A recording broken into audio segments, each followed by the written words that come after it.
ఆ technical details వింటుంటేనే చాలా ఆశ్చర్యంగా ఉంది. అయితే ఇంత టెక్నాలజీ, ఇంత ఖర్చు అంటే ప్రతి విమానం $1 బిలియన్ పైనే అంటారు కదా?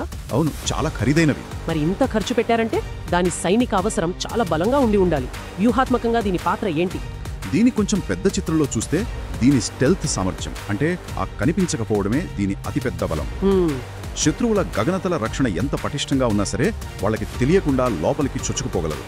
అంటే చాలా హై రిస్క్ మిషన్లకు ఇది కీలకమన్నమాట. అంటే మొదటి దాడులకు దీన్నే వాడతారా? ఎక్కువగా అంతే.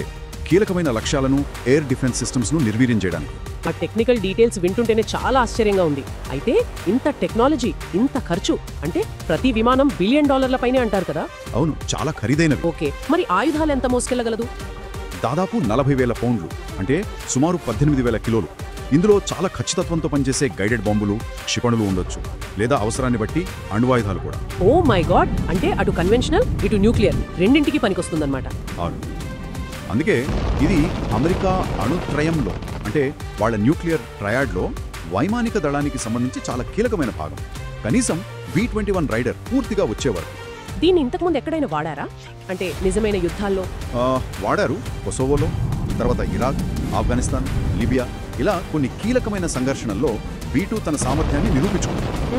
ఇది అమెరికా వాయుశక్తికి, వాళ్ళ టెక్నాలజీ ఆధిపత్యానికి ఒక సింబల్ లాంటిది.